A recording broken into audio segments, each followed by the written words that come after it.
Hello and welcome to the award-winning cafe community. We're so glad you could join us. I'm your host, Cheryl Noble, and tonight we've got a picture-perfect program, and that's because all of our guests and live studio audience, they're picture-perfect, but all of our guests have brought photos to share and talk about. A bit later in the program, we'll take a sneak peek at the annual Spring Garden Tour that's hosted by the Seroptimus. That's happening this weekend, and there are some great photos to take a look at. You won't want to miss that. And we'll also hear a bit later from United Way and what they've been up to, which is quite a bit, and they've got some pictures to show it. And in just a moment, you'll meet my first guest, and they're going to talk about a unique aspect of the emergency preparedness in our community, and that's with regards to communication. And yes, they have some pictures too. So it's a great program for you. We're glad you could be with us. Let's get started. As I mentioned, my first guests work with the emergency preparedness and emergency services in our community. And on my left is Rich Miller. He is a ham radio operator. And on his left is Steve Baker, who is a volunteer with our local Red Cross. So, gentlemen, thank you for being on the program. Great to be here. I mean, our emergency services are vital when we need it. Very vital. So, Rich, let's start with you with regards to the communications, and you were telling me about a field day exercise. We do have a field day exercise coming up it started back in 1930. The amateur radio people wanted to get together and do something that they didn't plug into the wall with their radios. So we go on battery power, we go on sun power, we go on everything. We're going to do it at the fairgrounds this year on the 25th, 26th. Okay. And the public is always invited. Also, we have a radio there. If they want to try talking to somebody, there'll be somebody there to show them how to do it. It's a fun thing. Is that with this? They gave me a prop. Kind of like that, yeah. Just you can talk to China the way we're going to do it. Oh my gosh. If you wanted to. Interesting. So, yeah. And I know we've got some photos of past field days. We do. So if we see those throughout, we might stop and just comment on that. Steve, of course, communication is vital with the Red Cross and how everyone connects with everybody and the emergency people. Yeah, our local Red Cross is really excited about working with the Ham Radio Club here in town. There's also another emergency group, ham people, called ARES, A-R-E-S. But the reason why we're so excited is one of the main fundamental aspects of sheltering in a disaster. We're talking about earthquakes and tornadoes that we've already heard about this season, and hurricanes and so forth and so on. Communications is vital to communicate between shelter and shelter, between the emergency operations center and the shelters. There's this communication that goes on constantly. And also in the case of Red Cross, we are sending out vehicles. They're called ERVs, E-R-Vs, emergency response vehicles. And in that vehicle, we have ham radios, among other things, to communicate. And each one of these trucks can hold 600 meals. And so we go right into the impacted zones where people are still there, and we're providing food and other things that would be helpful.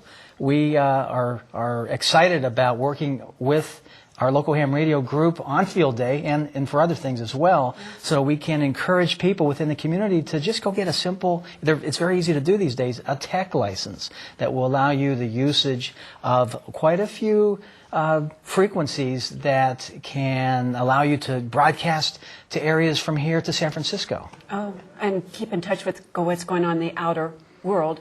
But Rich, I wanted to ask, is this primarily then if our communication lines are down and there's no other way? 1988, the 49er fire, everything was down.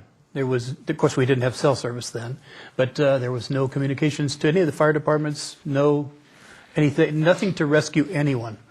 And the chief of the fire department, CDF, brought in ham radio operators clear from Sacramento, and they manned the gym right here in Nevada City and talked the whole way through and saved a lot of people. Okay. So, and even with cells, is there still, it sounds like there's still a vital need for ham radio. And I'll take it even closer for you. We had a bicycle event that came down through Yuba followed the Yuba Canyon from Washington. There's no cell service up there. There is nothing. It's the only communication if somebody fell down was ham radio, and we did that this last weekend. So, fun thing. Okay, it's fun and vital. Vital. During the field day exercise, what goes on there? It's an exercise, but is that bringing on new volunteers to learn, getting everybody on the same page? It is. Okay. And we try to teach everybody how to relay a message correctly. It has to be word for word. If somebody changes one word, it could change everything, how everyone responds. So they're like a universal language or something? It's actually just the way you talk, but you repeat it exactly like it's given you. So. Okay. But the thing I want to stress is we're there without power. We're on generators or sun power or whatever we're going to use this year. And we have very high-tech equipment, and we're going to talk to, there's a contest between the different clubs. Our club is the Nevada County Amateur Radio Club. And what we do is we call other clubs, and there's contests. It's a contest. Go all the way up and down the state or other states.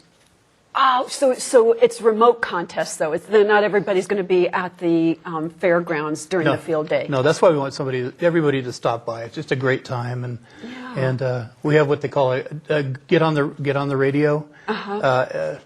People, anybody. If there's a ham radio guy sitting there, you could come over and talk to anybody. If we hook you up to somebody.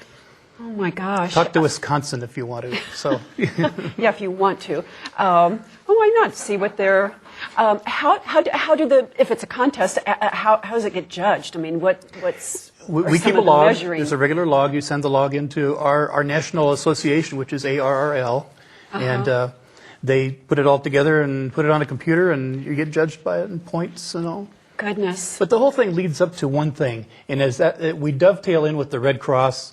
Yes. It's called an MCOM, Emergency Communications, and we just want to stay. The whole idea was to stay alert with it, right, and know how to do it, right, and have go-to people. The Red Cross knows how to get information. So, okay, I see that we did see some photos, and for more, give out contact info if people are interested. I just have the American Red Cross. Our club is ncarc.org. Our national association is arrl.org. Okay. And you can contact any of those. If you want to have a license, and Steve was talking about a license, it's quite easy to do. No Morse code anymore. Okay. Where it used to be very hard to do that, and people wouldn't take the license for that. Now we've gotten away from that for a couple of years. Make it easy. Yeah. And, great. We just did a license course. We call it a ham cram, where we do a one-day thing in the morning and then take the test in the afternoon. We've had a 10-year-old come the last time, and a lot of fun. Okay.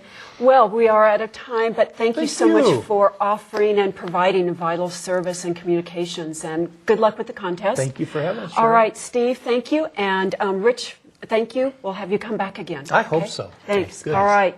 All right, we're going to take our first break, so stick around while I bring up my next guest.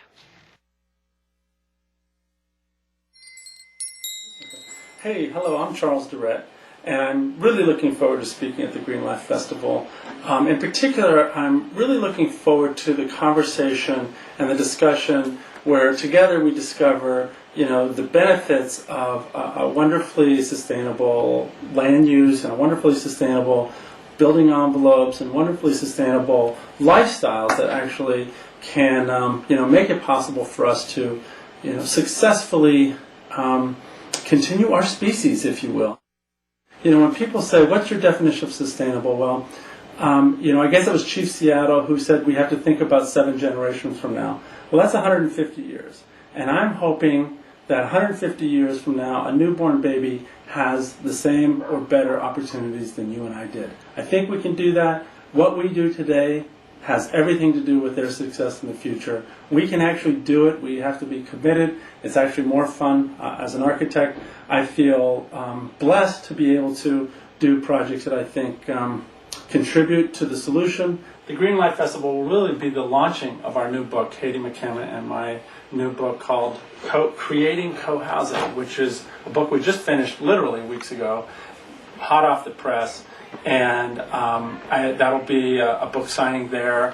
We'll be talking about that and many other aspects of our practice, architectural practice. So please come join us, especially if you're interested in affordable co-housing. There's going to be a great dialogue on the topic.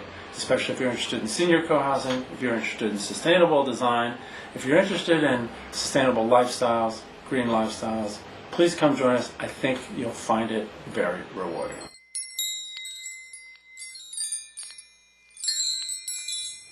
Okay, welcome back. My second guest, I've been trying to get her on the show for a really long time. She's quite a very busy person doing lots of efforts and services around the community, and so I'm very delighted finally to have United Way on the program.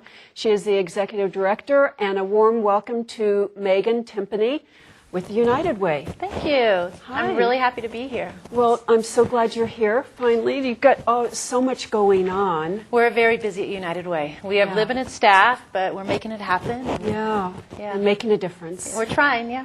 You know, before we get too far from the first segment and talking about the emergency services, something new with United Way you were telling me is creating an emergency volunteer center. Yes, we're calling it the EVC, and we've been working with Vic Pereira over with the county. Emergency services? Yeah, emergency services, with creating a center that would be set up ahead of time. So in other words, the volunteers that would be at that center will already know what their specific jobs are, so that when we do have an emergency, the people that are interested in volunteering for the emergency can come to that center. So they have a go-to place. A go-to place, right. And then they'll know what types of help they'll be doing, or what their little assignment is before, or they'll find out there. Well, the idea is that any work that needs to be done, that information will come to the center, and then the volunteers would come to the center, and we would assign them jobs. There, yeah. And so, for instance, the Red Cross might need something, and they would be calling in to us and saying, you know, we need 5 people to do this type of thing. You have a picture of that's our upcoming car show. Okay, just let's go right on to the event. Okay. Yeah, that's exciting that this is a new event that you're doing This is a brand new event. I'm very excited about this event because it's a collaboration with the Nevada City Chamber of Commerce and with the Sierra Sports Car Club. And with United Way. Yeah, and actually the Sierra Sports Car Club came to United Way and said they wanted to do an event to help raise money for United Way. And so that's how it all got started. Yeah, and that's early June. June 4th is June the 4th. And it's a wine stroll, too. I, for some reason, put lots of exclamation points around that. Actually, it's a wine stroll, and we're also, which we haven't advertised yet, a pub crawl. Oh. So we're actually going to have mugs that people can donate and receive a mug. And with that mug, they can go to 5 different places that serve beer, and they'll get a discount at those places. Okay. So if people like beer, they can do that, or if they like wine, they can do the wine stroll. I see. This is great. And if you just have one mug, think of the repurposing, that you don't are not generating extra glasses and all that. Oh, yeah, gotta and think of. The other thing about this is that we're going to have some beautiful cars there. I'm getting to see the pictures as they've been coming in, and they're cars that are from all over the world. And, you know, we've got these great Italian cars and English cars and German cars. And it's amazing. There's all kinds of cars coming out of the woodwork. You definitely should come down. I mean, it's going to be so much fun. I mean, we have such every time there's a car show anywhere here, you know, the antiques or anything, it's always popular. So Right. This is just a little different twist that I'm sure is going to be successful. Yeah, and it's something new for Nevada City, which I think will be really great. Yeah, I agree. Well, one event that's coming up next week, very important to talk about, is the Day of Action. So tell us about that. Okay, the Day of Action takes place on the 25th of this month, and this will be, I believe, our 3rd annual event. And basically what it is that we have created a way for people to give to the nonprofits that's not necessarily monetary. It's a way for people to volunteer and help the nonprofits with projects that they might have. Yeah. For instance, we've got a project for DVSAC. We have a project for child advocates. We have a project for Care Crisis. Care Crisis, yeah. It's a way, it helps the nonprofits who help us. Exactly. And could it be just little yard work to keep their agency? Oh, or- yeah. Yeah, it could be all kinds of different projects. It could be painting. It could be picking up branches. You know, a lot of people have had branches that have fallen down through the storms, through the winter. It could be planting a garden. And ideally, we're getting... there's a picture. That one's actually at the Care Crisis, and those people there are employees of JCPenney's. So we get employees of different companies that are involved with the United Way campaign to come out and learn more about the nonprofits that are here in our community. Yeah, oh, I think it's an excellent idea. And it could, people of all ages, you could have... Oh, well, that's the young other side, kids. right. We actually have probably about 50 high school students that are going to be involved with the project. Fabulous. We have 5 clubs from the high school that has said that they wanted to participate. So yeah, and it's a really nice thing too, because we have the high school kids and then the adults from the businesses that work together. Oh, I think it's great. And that's going to be next Wednesday. So, now this I think segues to your other event in June. Is that the Penny Pitch? That is the Penny Pitch, and that's actually 3 of my board members working hard at the Penny Pitch, which takes place at Kane's Restaurant. And that's there at Kane's Restaurant. That's a fun event that is actually put on by John Kane and Joe Havia from KNCO. Yeah. Yeah, and that actually takes place on June the 18th. Now that's a Saturday, and now you've had the Penny Pitch before, which Oh yeah, I know this is the 4th year of doing the Penny Pitch. Very popular. And so KNCO and Kane's, they're collaborating and hosting it and it's a fundraiser for your United Way. Yeah. Plus we have a lot of other sponsors of that event. Oh, okay. That they go out and get the sponsors, and they sponsor our event too. So, but KNCO and Kane's are the ones that kind of initiated it. Okay.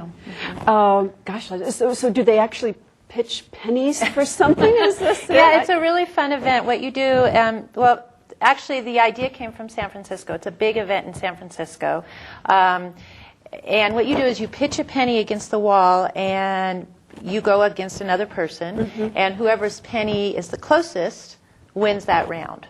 Okay. And so you're constantly pitching pennies. I see.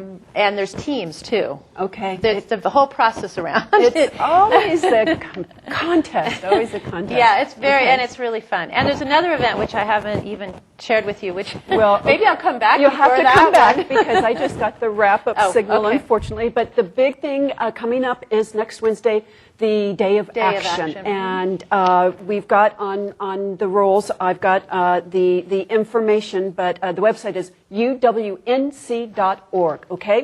So Megan, thank you. Yes, please come back. Well, thank you I know for you're having busy. me.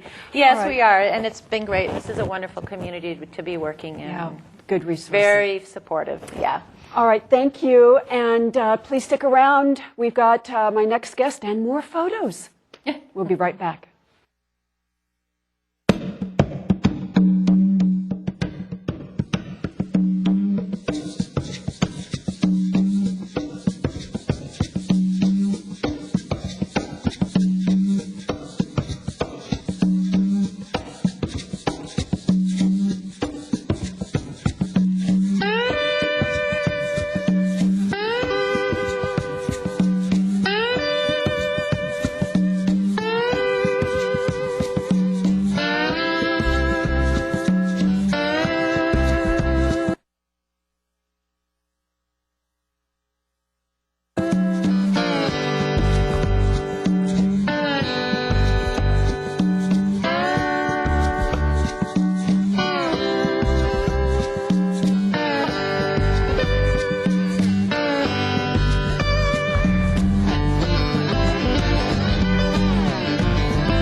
Okay, welcome back. And now we've got even more photos for you. If you haven't been to the annual Spring Garden Tour, it is really something worth seeing. Spectacular gardens, particularly this year with a late winter. When you see the photos, it's amazing that these flowers are even blooming.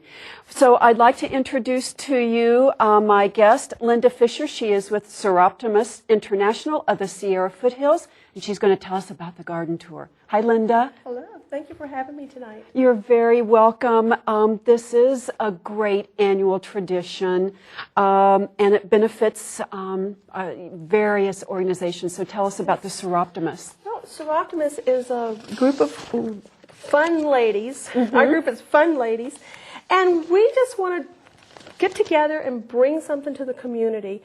And that's fun, collect the money, and put it right back into the community.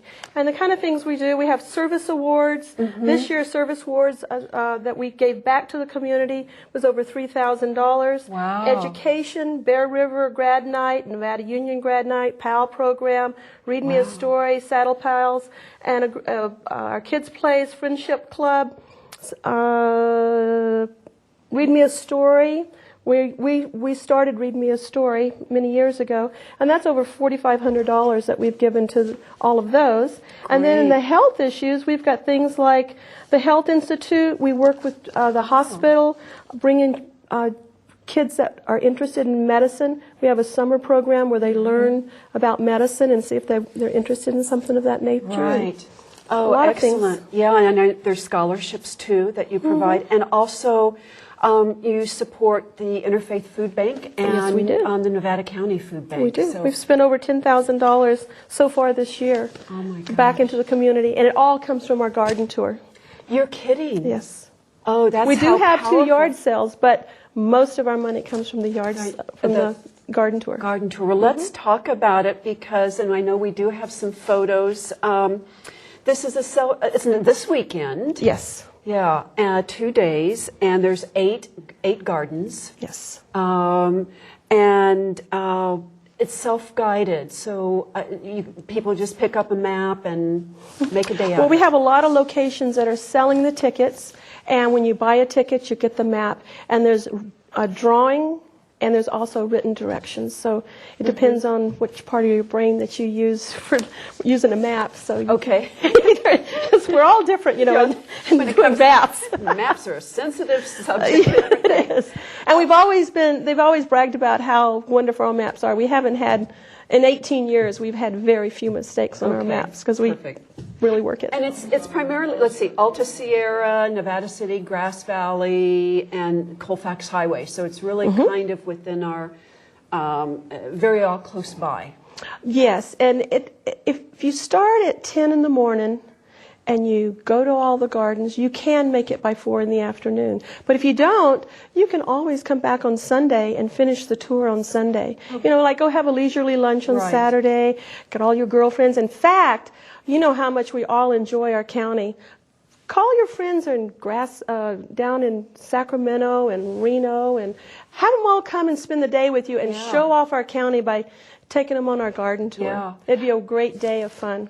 A great day, like you say, taking lunch, and here's some photos. I mean, there's just some really fun, not only just the beauty of the photos, but some interesting, I thought this was great, very... Don't burn those limbs. Make them into a fence. Yes, make use of them. But this weekend's supposed to be nice, and we guarantee it will not be 100 degrees. Okay. But can you guarantee no snow? Wouldn't that be the real? We are so hoping, and I mean, how can it keep snowing? How can it's got to be over? Because it can, and it does. Just a little our unique corner of the world here with. And that's what's unique about the tour is we have homes that are up around 3,500 feet and all the way down to about 1,200. Elevation. So you're going to see a variety of microclimates, plants, and probably weather. Right. And the type of plants that have survived the elements, especially the higher up 3,500 that got snow on the weekend. We do have a poster that at some point, maybe Tony can get a shot on it. that has, oh, he did? Did we miss it? Okay, thanks, Tony. At least somebody's on it. It has a list of the locations, and if you look in the Union, we've been running lots of ads in the Union, and did also great. KNCO. So, and if you internet, you can just Google Sierra Foothills SORP for Soroptimist, and that'll get you to our pages, and you just click on any of those links, and it'll get you right to us for all the information. Yeah. Gosh, I had also your website, which is Sierra. SierraSoroptimist.org. Yeah. But we don't want to try to spell Soroptimist, do we? I got it down.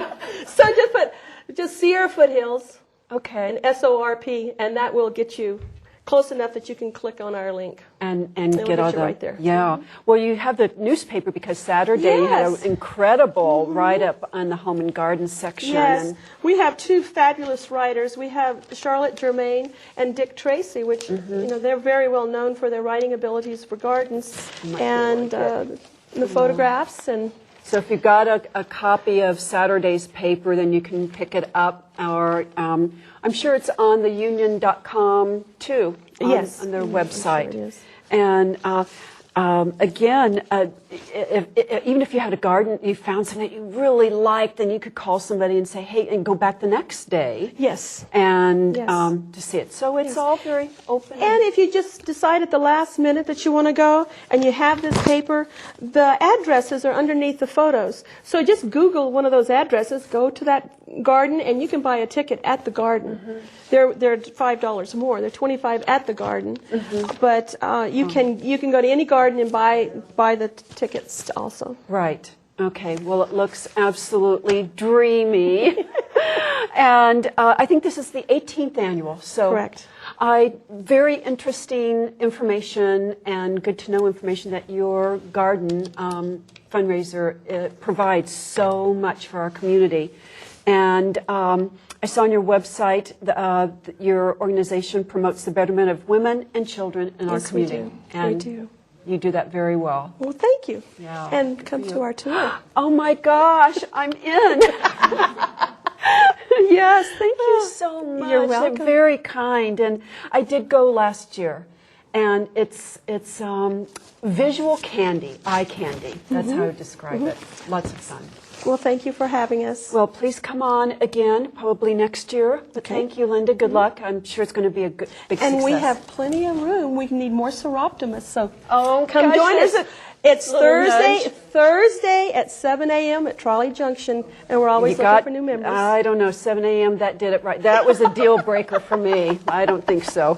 But thank you so much, and go out to the garden tour. All right, thank you, Linda. Thank you. Okay, that's it. We had lots of photos for you, and we'll see you next time, okay? Go to the garden tour.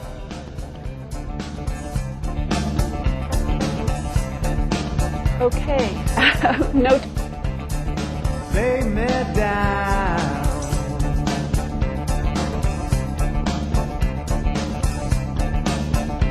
by the river.